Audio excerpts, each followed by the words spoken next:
Yesterday you had called me and you were not feeling like you were on your game, right? Right. When you think about the people that you would talk to, talking to people that have already worked with you in the past seems to be a much better option than cold calling, correct? Yeah, definitely. I want you guys both to understand something very, very clearly about what what I'm saying. Your client base is going to be the lifeline of your business moving forward. Regardless of how many realtor transactions you work with or how many realtors you know, your pillars, one of them being your past clients, is one of the most neglected but probably the easiest spot to get business from. When you engage with your past clients, you have a common interest. You already have that level of trust and professionalism and respect that goes both ways. And when you and I talked yesterday, Kat, you hadn't even thought about doing that. And I want you guys to get into the habit of realizing that every time you're sitting in front of a client or a prospect, a consumer, it doesn't matter who you're sitting in front of. Your ultimate goal is to make sure that above anything else, they understand that your business is centered around you being referable. And the reason it's so powerful, and Kat, you just brought it to the surface yesterday, was when you think about what happens when you want to go out there and get more business, it's so much easier to quote unquote remind somebody than it is to go back and try to convince them otherwise. Please understand that your clients that always remember that you are a referable lender, that you strive to earn the right to ask, and that you strive to have them become advocates. It's always easier to remind them than it is to try and convince them after the closing. And the reason that is because they've already done an agreement with you. There is an unspoken agreement that comes across when you do business with somebody and that transaction comes to a close. Yes, they may like you. Yes, there's a level of professionalism. Yes, there's a respect feature. But at the end of the day, those are all common in every industry. What you're striving for is just a notch above all that, which is to be a referable person. And when you come to these situations where you're struggling and you want to get some good vibes going, you want to get a good energy level going, man, it's so much easier to call people back that already know business, that have agreed to work with you as a reminder than it is to try and convince them. Wouldn't you agree? Mm-hmm. Yeah. So I want to drive that point home with each of you guys. Each of you are meeting with people on a daily basis. Each of you are meeting with people and having conversations with them. Your goal, I know it's to eventually get a loan out of it, and it's so hard not to just jump into the role of let me do a mortgage, let me do a mortgage, let me do a mortgage, or let me see some stuff. It really has to be first and foremost, I want you to know that I care so much about what you want and your goals and your needs that I just want to be able to give you some great advice. And the amazing part is when you come across that way, people are attracted to that. People are drawn to that. You know, I met with, it's funny, I should bring it up now. I have a client that I just met with, Melissa and Dan Godfrey. Melissa bought her very first home through me probably back in 2002. Since then, they've bought and sold 3 homes. She's gotten married. They have 3 kids. They came in today, and I was not able to earn the business on the home that they're living in now for the situation that occurred. But he called me and said, "Hey, Doug, this is Dan Godfrey. I don't know if you remember me." And I'm like, "Oh my God, Dan, I totally remember you." He's like, "I know I'm calling you kind of kind of like midway through, but we got this advertisement in the mail and we called this credit union and I can't get anybody on the phone to talk to me, and they sent me some paperwork, and I got to be honest with you, buddy, I'd rather work with somebody that cares just to talk to me." And so he and his wife just came in with their daughter, and we're going to be doing a VA refinance for them for $300,000+. That relationship, for all the years that I've done business with them, came back to me because they know how valuable they are to me. They know how valuable their relationship is with me. What happened that caused them to go elsewhere was just a poor decision on my part to allow somebody else to handle their transaction. And that, you know, unfortunately, that's nothing I can control. The reality was that he felt compelled enough to want to come back to me and allow me a chance to earn the business. So Denise and I sat down with him this morning and we're doing a refi for him. The message in that whole long story is really simple. My conversations with them have always been about what's in their best interest. I want to help them. I want to educate them and make it clear that their needs are before mine. And they both know. And it was funny because he said it to me. He goes, Doug, I know how much you care about me. Your business is all referred to you. And I'm like, God, I don't even have to say it anymore. Mm-hmm. That's what you want to get your clients to understand about you. Because if they can say it about you, to you, they're saying it to other people.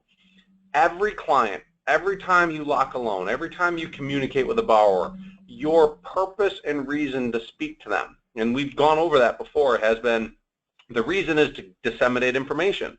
The reason is to communicate. The reason is to do the things that any true professional would do. But the purpose, guys, the purpose in the call is to elicit an accolade. It's to elicit a thank you. It's to elicit I appreciate you. Some kind of an acknowledgement on their behalf that praises you for your effort. And when you do that, it's so easy to go, thanks for noticing. Just remember, I'm counting on you to refer me to somebody you care about. You could have that conversation with your clients through the process 10 times. And it's not salesy, is it? Does anyone on the phone think that's a salesy statement? No. Bruce, what about you? Bruce? That was good. Sorry about the delay. I was unmuting.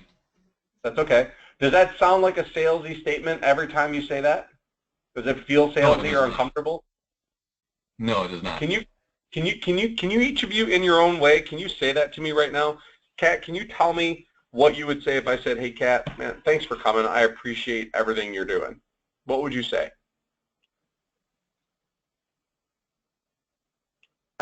Thank you, and please keep in mind that I'm counting on you to refer me to someone that you care about.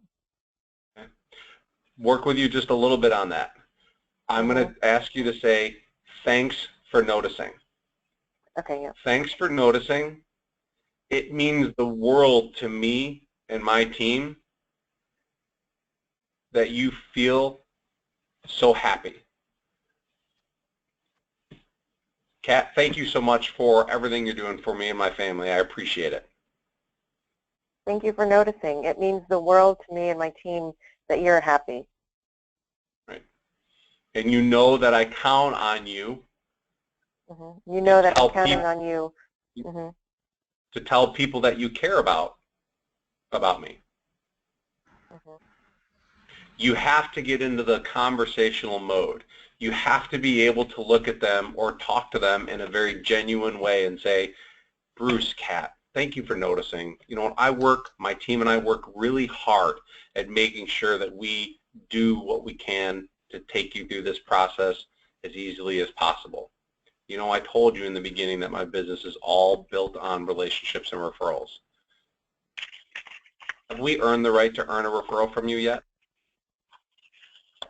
I mean, there's so many different ways that you can converse about it, but most of us tend to just breeze past it.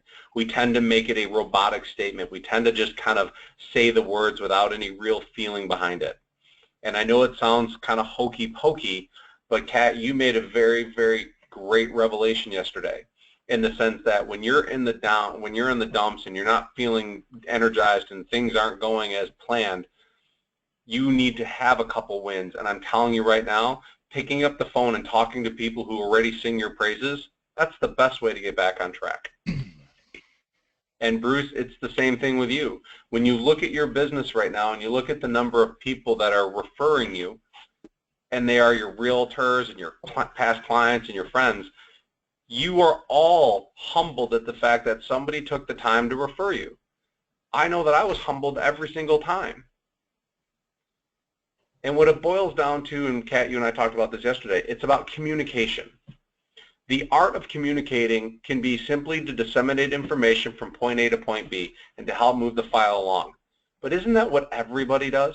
Isn't that what every loan officer at every bank and every credit union, every internet, they communicate?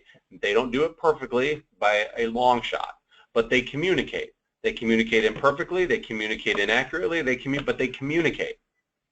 What I'm asking you guys is to recognize that your greatest asset is the understanding and the recognition that every time that you guys speak, you have the chance to create an advocate, somebody that will turn around and talk to another person about you.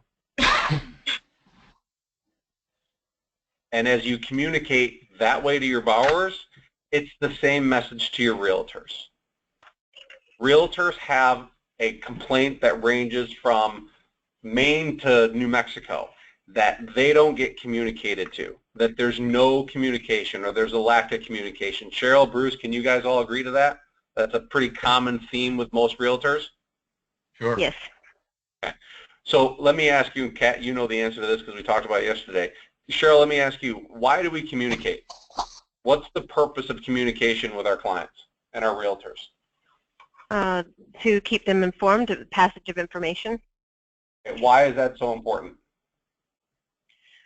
Because they want to know what's going on, and it lets them know that we're actually, things are happening on their file and it's progressing and it's looking good, etc. And why is that important? Well, I think all along you're building a relationship. Okay. And why is the building of relationships by through communication so important to you? Because if I do a good job for them and keep and communicate with them constantly, then they're going to refer clients to me or other business to me or their friends. Right. And what is it about the communication? What they say to other people? What is the result of the communication? What does that do to the dynamic between the borrower, the realtor, the seller, the buyer? The buyer, the realtor is you. It helps minimize people's fears, doesn't it? Mm-hmm. Yes. At the real core of everything that we do, communication is designed to inform, to educate, and to manage people. And by managing, I mean setting proper expectations, by delivering information in a timely manner. Because after you do all that, all you're really doing is managing their fears and their anxieties. When people call you and you don't have to call them, isn't it a much better call if you're calling them before they call you? Don't you get more credibility if you're proactive? Don't you become more professional by making the call before they call you? Mm-hmm. Yet our industry is littered with people that don't do it. And because we're clear on how powerful the communication piece is and why we do it, which is to help manage people's fears, we're doing it in such a way that we're not taking any opportunity out of it. We're still acting like the loan officer in the transaction. We're disseminating information because it's a task, it's a duty, and we're doing our best to be as good of a service-oriented person as we can be. But the originator hat needs to come out. The hat needs to come on, and you guys need to look at that and go, every time I speak, it's to expand my brand. It's to expand my advocate base. It's to expand the opportunities that I'm working really hard to create. Bruce, your call log this month or this week had, how many did you have on there, buddy? I think I was about 24 or 25. It was a little light. Nope, that's fine, 24 to 25. But out of all those people, how many people could I call and have a conversation with and ask them, how does Bruce do business? And I'm going to ask that. What's that? I think you could call all of them because some of those are new clients, some of them are present and past clients, and some of them are realtors, but I've had numerous conversations and/or meetings with all of them. So. And do all of them have a very crystal clear understanding that the agreement that you need from them is for them to help you by advocating you to the people they care about? Does everyone on that list? Okay. Probably not clear enough. Okay. Here's the message behind everything we're talking about. If you believe that it's not clear enough, then I guarantee you it's 100% unclear to them. We may think we're saying it, we may think we're delivering the message, but if you can't get a phone call back a day or two later and ask them that question, you're probably not delivering the message as clear as you can be. And let me just get back to that. Every client you meet with is one more person that can go out into the world and talk about you to other people. That means that you're one less person away from having to cold call, Kat. You're one less person from having to try to network with somebody who you don't even know or like or trust. And the people that we count on every single day for our paychecks, which are our consumers, are the one people we tend to overlook. And that's unfortunate, but it's not uncommon. And so when you look at what kind of business you guys want to build, having a pillar of realtors is fantastic and you need it. But in order to strengthen your entire base, you need a pillar of your past clients in your database. So as hard as it is, it's difficult sometimes because you probably are out of energy and it's not always the best time, being engaged and present with your clients is so vitally important. When you are the originator, when you're there talking to them, your primary focus should be, yes, I want them to remember that I'm referable, and I want them to know that I want them to become advocates of my business. That's how I'm going to get them to listen to me. That's how I'm going to get them to trust me. That's how I'm going to get them to do business with me, and that's how I'm going to earn a paycheck out of this. Does that resonate with everybody? Yes. Absolutely. Yep. Imagine what would happen if you guys were getting calls from people that said your past clients, so-and-so told me to call you. Somebody that you never even thought would call you tomorrow, but they did. It wasn't a realtor. It was just out of the blue. It's an amazing thing when you realize that you have the power to convince people to refer you.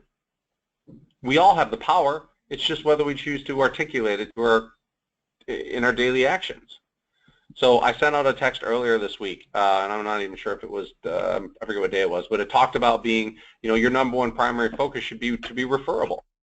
Yep. And if everything you do and if everything you say and if everything that you think is about how do I become more referable to this client, it's amazing what transforms in your day-to-day activities. The reason you guys are making these phone calls, yes, it's to make connections, but it's there to help you guys practice your script. It's there to help you guys practice what has to be said. And the more you can say it and the closer, Bruce, you get to everybody on that list knows that my business is 100% referred to me. Everyone. The closer you get to not having to depend on people you don't know, like, and trust, and you get away from having days like Kat had yesterday and Wednesday and Tuesday. That's all. Have we talked about the three things that we get compensated for in our business? Have we discussed those three? Cheryl, Bruce? I don't recall it. Okay. I want you guys to write these things down because I think they're... Hey, Kat, were they pretty powerful yesterday? Yes. So, Kat, what are the three things that we get paid to do? Consult, ask questions, find out goals, desires, and wants, negotiate, be the bridge between the consumer and the underwriter, and manage fears and expectations. So the three things that we get paid to do, guys, which I want to be clear about this. There are banks, and there are credit unions, and then there's the internet, and then there's us. The only thing that separates us from the other three are the three things that Kat just mentioned. Big banks, credit unions, and the internet does not allow people a chance to be consulted with. People think they know what they want, but that's not always the best case. Most of the time, nobody does negotiations. And by negotiations, I mean, you really have to be able to understand underwriting guidelines and approvals and conditions to know what to fight against and to know what to accept and what to tell the client, what not to tell the client. There's some negotiation that has to take place in there. Does everybody agree with me on that? Yep. Mm-hmm. Yes. The last thing, guys, is your ability to manage fears and expectations. So consult, negotiate, and manage fears and expectations. They all fall under the umbrella of communication. Every realtor gets paid a 3% commission. If you were to take a 1% commission and label it underneath each one of those three categories, you literally could go to a realtor and go, so Mr. Realtor, what do you get paid for? Like, what are the three things that you earn a commission for that you can't get out of a for sale by owner box, that you can't get out of a discount real estate office, that you can't get from hiring an attorney to do it. And you guys would be shocked at how many agents don't have a clue. You guys want to look like really strong professionals in front of your realtors? Go out there and teach them the one thing that they all complain about, which is why communication isn't working. Because the communication piece of it isn't founded on those three principles. Most lenders and most realtors are guilty of their ability to manage people's fears and expectations. Most agents and lenders don't set proper expectations. They don't communicate well. They disseminate information, but my definition of communication falls under those three things. So the next time you're meeting with a realtor face-to-face for the first time, or it's a subsequent meeting, tell them that you found a solution. Tell them that you understand. Tell them that here's how you value your business and why you do it this way. And make them participate in it. Ask them the question before you answer it. Put yourself on the pedestal of being the expert as it relates to relationships and how powerful they are. And every time that you meet with a consumer, it's okay to even share them those three things. This is what I get paid to do. You know they're thinking it. You know they're wondering what you get paid for. They may have a general idea, but again, it goes back to the solicited or unsolicited questions. And when you unsolicit a question to them that they're thinking, it just elevates your power. Mr. and Mrs. Bauer, you're probably wondering what it is that I actually do for you. I know that we all have an idea, but I got to be honest with you, it gets really complicated, but I've really dumbed it down to three ways. I get paid to consult with you today. That's what we're doing today. My job is to make sure that I peel away all the layers and find out what's really important and clarify it. So, for example, today, Dan and Melissa Godfrey, they want to do an interest rate refinance IRRL on their VA loan. And then they got into the conversation, well, we want to redo our kitchen, but we're not sure if we're going to be able to in 3 years or not. And through consulting with them, through asking them thought-provoking and challenging questions and really getting to the meat of it, she just wants to walk through, she doesn't want to walk through kitchen. She wants a kitchen that she can spend more time at because she really enjoys cooking. And it's going to be about a $30,000 investment in order to do that. So what we're going to do now is, instead of waiting to do a home equity loan in 3 years, because of where the rates are at, we're going to do a cash out refinance now with the VA loan while the rates are still low. That's an example of consulting with a client. They think they may know what they want, but there might be another alternative, but you won't know that until you dig deep. Mr. Client, the other thing that I'm going to do for you is negotiate this. It can be horrific at times. You're going to hate me. There's not going to be a question in my mind that at some point during the process you guys are going to be frustrated with this. I get it. I get it, but my job is to make sure that I understand what the underwriter's needs are and what your needs are and negotiate that so that everybody gets what they want at the end. And the last thing, and I got to be honest with you guys, this is the one thing that I really, really, really take personally and that I accept and I excel at. I really make it a mission for me to help you guys through this process so that I can manage your fears and expectations.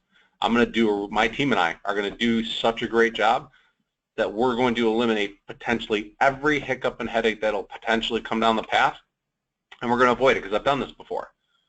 So by doing that, if I'm able to help consult with you and manage your fears and negotiate through the process, and we do a really good job, would you guys be okay if I asked you for a commitment?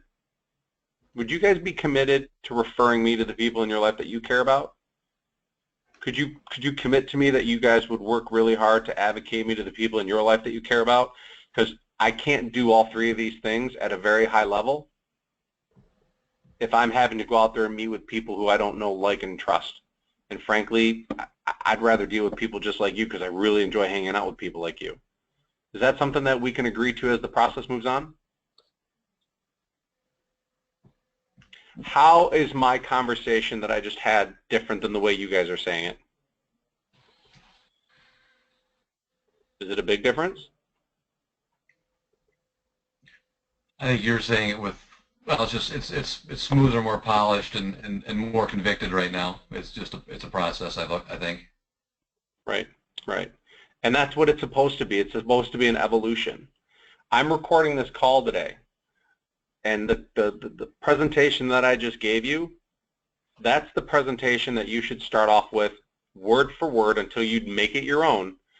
Every word of that you guys should repeat in every conversation with every borrower and every realtor right out of the gates. That's how you should introduce yourself. That's how you should have yourself introduced. Mr. and Mrs. Realtor, I know that your number one complaint in the industry right now is lack of communication. And they're all going to be like, hell yes. And then you just roll into that. That's the message. That's what happens when you get comfortable and you are convicted about what you want, which is, I don't want a loan from these people. I'm not looking for a loan on every deal. I'm looking for everybody to understand how much they mean to me. Does that message that I say to you care? Does it resonate with you on how much I care about my clients? Yes.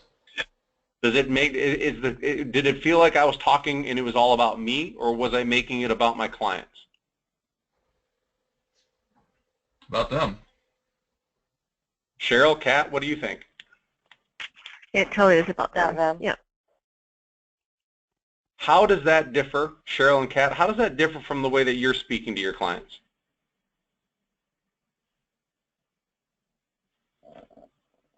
Is it a big difference?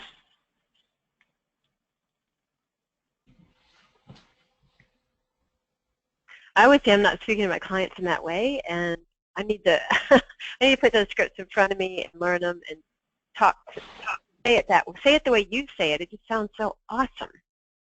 Mm-hmm. It's very conversational. You make it sound sincere. so easy. Yes. And we talked about this a couple weeks ago. Your heart and your head have to be in alignment. They have to be congruent in order for what comes out of your mouth to really be genuine. And when I speak that way, it's because I genuinely believe that that's who I am.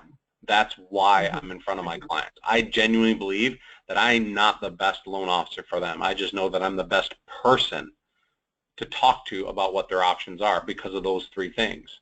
And the amazing part is that when you identify that those are the three things that make you who you are for your client, they are automatically attracted to you at a level that nobody could ever take them away. And that's the power in it. When you don't want something, when you don't need something, you become more desirable to them. Scott Hudspeth talks about the takeaway. Carl White talks about the takeaway. They talk about what, we've all been in relationships when we have to chase somebody, and it's always, you always want what you can't have. Mm-hmm. The truth is that when you show up to them and go, listen, I want to work with you. I just don't know if, this isn't a need-based meeting. We're both going to leave here and we're both going to get what we want done. We're just trying to decide if we're going to work better together than apart. And that presentation sets the stage for what you say. And when you talk about communication as being the reason why you know you're the best person for them, and you articulate it in the way that I just explained, you become infinitely more desirable. You become infinitely more referable. And the more conversations that you have, and the more people you preach to, and the more people you get the message out to, the more people start talking about you. So every time you feel like you don't want to pick up the phone, every time you feel like you don't have it in you that day, ask yourself this question. How many people do you need to talk to in order for them to want to help you? I think that number is about 40%. I think for every, for every 2 people you talk to, 1 out of 2 or 1 out of every 3 would gladly help you if you asked, as long as you set the stage appropriately in the beginning. So your realtors, think about the follow-up call with one of your agents who hasn't referred you, but you had that conversation a couple weeks back. Hey, Mr. Realtor, I just want to touch base with you. Got some exciting news. I've got some time to work with one of your first-time home buyers. I would love to work with one of your first-time home buyers because I promise you that my style and my approach of communicating is going to be something that they're going to come back to you and say thank you on.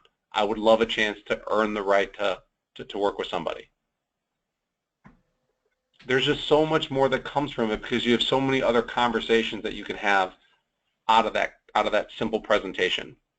And you could literally meet with a realtor for 15 minutes and have that presentation and leave and let them wanting you more. Because now you're the desired person. You're the one that has something that they want, which is they want a partnership with an LO that's going to take great care of their clients.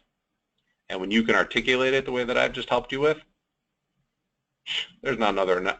Dave Flashner, Craig Bland, Tammy Platts, Mike Himmelrick, Erica West, Tony Brock, Adrian Tavalaki, Margot Hornblower. I mean, the list goes on. These are all loan officers that work for the company who don't speak the way that you guys can speak.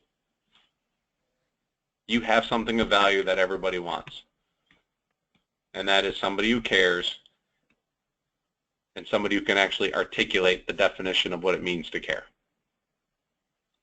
That's it. I don't know. Does that make sense? So, yeah. So, Doug, I made a lot of phone calls yesterday to realtors that have been on the listing side and some on the buy side. And what I'm getting is, well, things have really slowed down, and, you know, I'm really working with a lot more listings right now than I am buyers. So how do you overcome that? Because that's great. Right now I'm a little nervous because November's not looking so good. Right. Well, let me ask you this: what do you think you should say? What do you feel like is your typical response? I don't know that I have a typical response because I've been so busy lately. I haven't made those phone calls. I haven't had to. But now all of a sudden things are slowing down, and I'm going, uh-oh. Right. Anybody have a suggestion? Anybody have an idea what they would say with that most of my buyers are listings? Well, in order for somebody to be a listing, they've got to be looking to purchase as well. Mm-hmm. That typically happens, right? Yeah. This would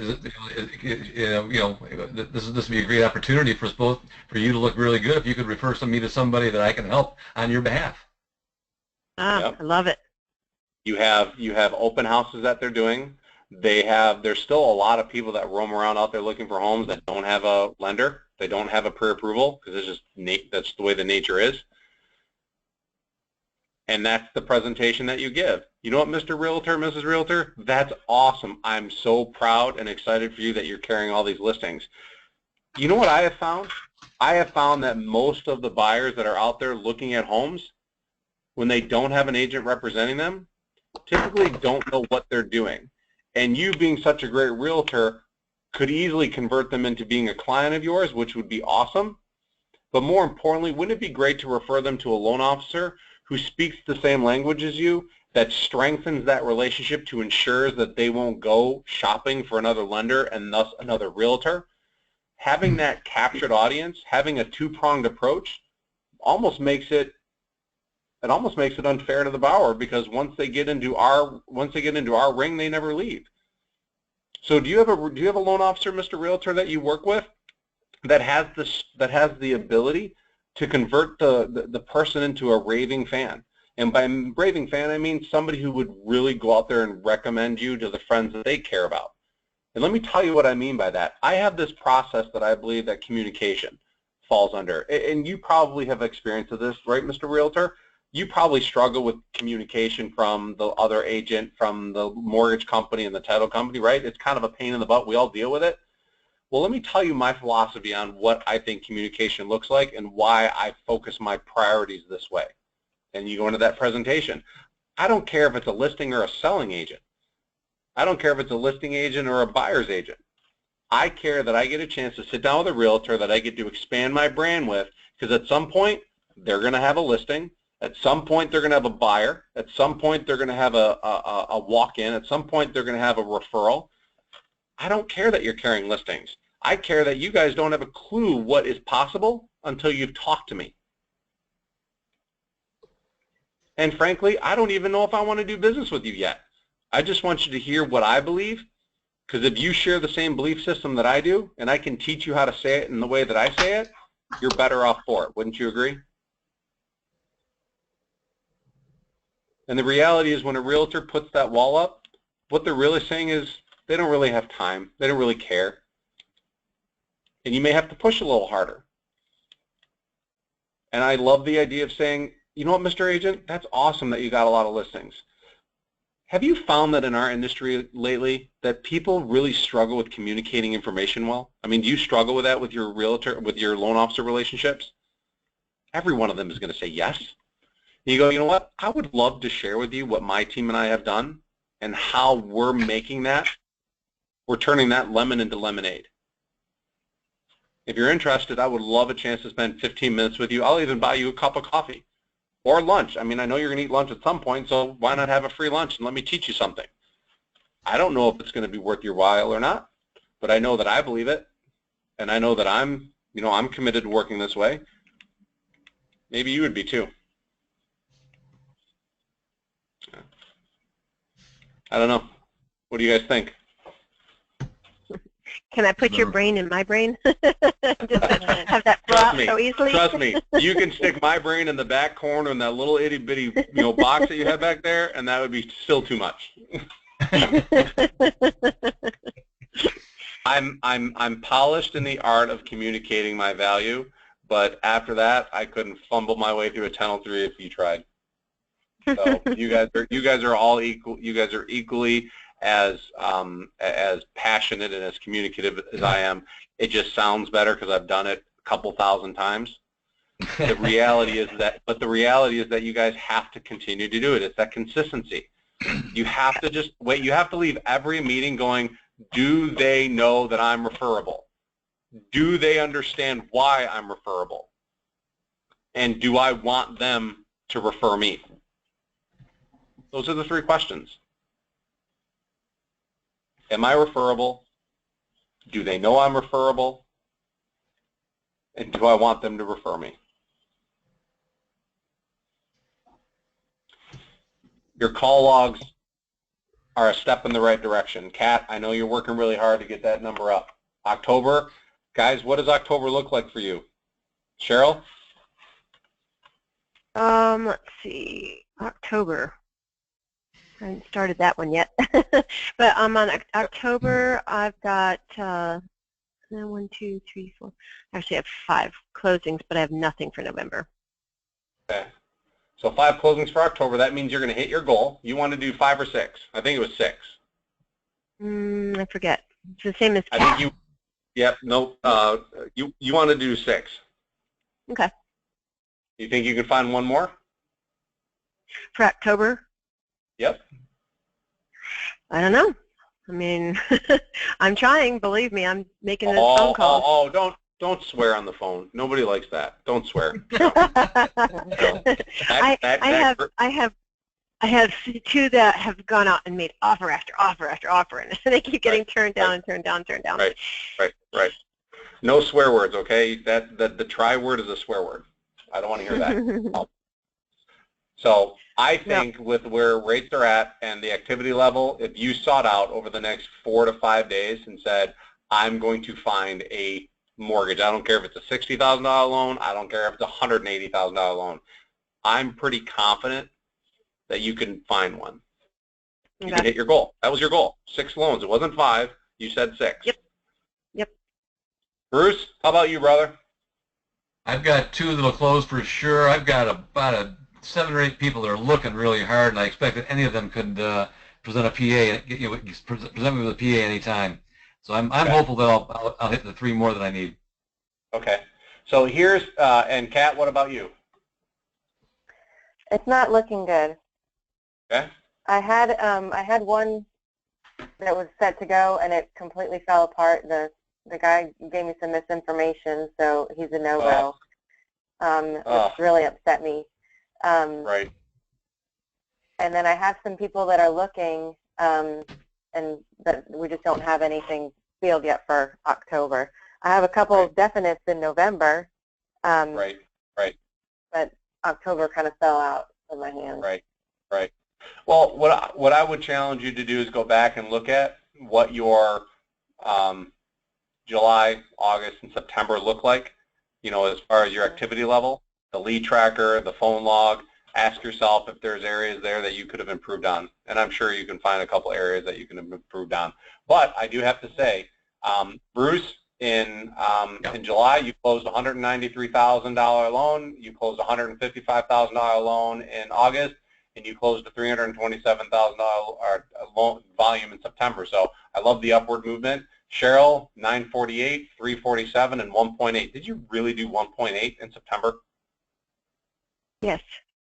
That Oh is my awesome. God. Congratulations. You know what? Actually, I'm going to stop talking from now on. Cheryl's going to be the one that runs the class. I've got nothing to say to her that she doesn't already know. Amazing. No. Good job. Good job. Thank you. I would love to hear what you do on a day-to-day basis that gets all that activity level up. I mean, seriously. What are you doing that gets everybody attracted to you? I just pick up the phone and call. I try to meet people for coffee. I've kind of backed off of that because I got too busy in the minutia. But now I'm setting appointments. I went to a networking event last Tuesday night, and there was a realtor there that I had been out to have coffee with a while back, and then I quit marketing to her because I found out that she was already working with a loan officer that is with Success. So I'd really quit marketing to her, and then but we're friends on Facebook, and Sure. I make comments. She's also a president of a women's realtor council. Been to some of her events. Anyway, so when I saw her, we just chit-chatted, but I asked her if she was still working with that person, and she said actually no, and she said, I want you to call me. I said, I definitely will. So I've been after her all week long. And she actually came over to me before she left the event, and she held my arm, and she said, I really want you to call me. And so I called her, and we've got lunch on Monday. That's fantastic. Awesome. Yeah. But I love the getting out attitude. there. Getting out there and exposing yourself, right? The world's a much better place with you in it than you not in it. And sometimes, just sometimes, picking up the phone isn't all it's cracked up to be. Actually engaging in social activities with other people. You guys realize that every time you step in the house, every person that you bump into in the market, in life, is a potential client. Every person. Which means that if you're at home and you're not out in the world, you're missing out. Your energy, physically, your energy when you're belly to belly with somebody, there's not a better attracting model being belly to belly with somebody. Yep. Kat, great job. I mean, $531,000 in the month of September is pretty good. I mean, I think that's really good. That's got to make you feel pretty happy.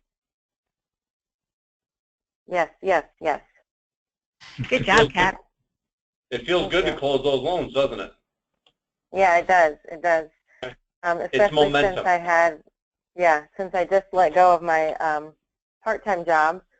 So that makes me feel good. Like I can do this. It's a sign. Yeah. Oh, Kat, you can do it. You can do this. You can be wherever you want to be on the scale of production. It's just going to take a little bit of time, but it also has to do with what's in between your ears.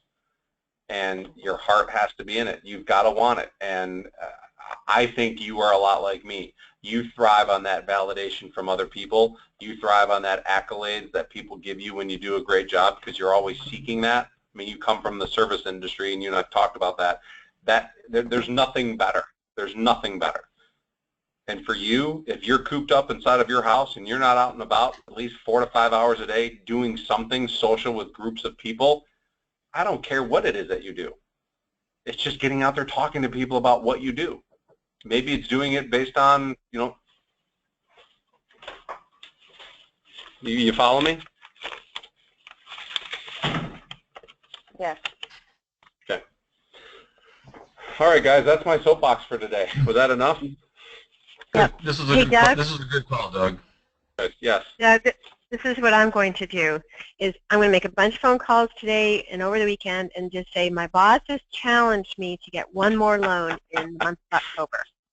That's it. That's it. You can call them up and say my business coach.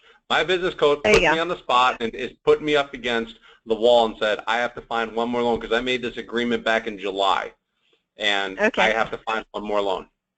There you go. I love it. And you can have fun with it. You literally can have fun with it.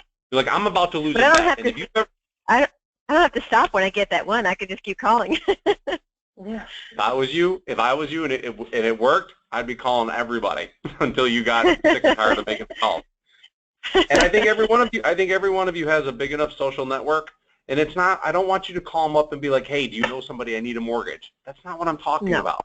No. I'm talking about having a casual conversation. Kat, you and I talked about this. Pick up the phone, and the best way to get people to say thank you to you is to fill a need that they have. Casual conversation.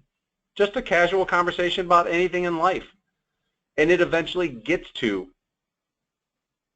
the purpose of why you're calling. The reason is to catch up. The reason is to say hello. The reason is, hey, Kat, I wanted to congratulate you on your volume yesterday. I had no idea that there was going to be anything more than that, but look at that simple phone call and look at what it turned into. Mm-hmm. Case in point, I called Kat yesterday. The only outbound call that I made that wasn't a conference call was to Kat to say, congratulations on your volume for September. I'm so proud of you. And then a couple hours later, she calls me back and goes, oh my God, your ears must have been ringing. I need to talk to you. Okay, well, I didn't know the purpose. She did. But the reason I called was just to congratulate her. And look at the bigger purpose of what happened. That's what I'm asking you guys to just plug into, okay? Have a great weekend with your families and friends, people. I enjoy you guys immensely. I cannot wait to hang out with you guys in Chicago. Bruce, I will see you in Chicago for sure. Cheryl, I'll see you there as well. And Kat, I just booked my flight. I'm actually flying into Charlotte on Wednesday night and driving to Columbia. Very So cool. I will Looking forward to it. Yep, I am so looking forward to it. I will see you on Thursday morning. All right. Take care. Take care, everybody. Have Hey, a great weekend. yeah, go Mustangs. All right, you too. Go right, Mustangs. bye-bye. Thanks, brother. See you guys. Bye-bye. Bye.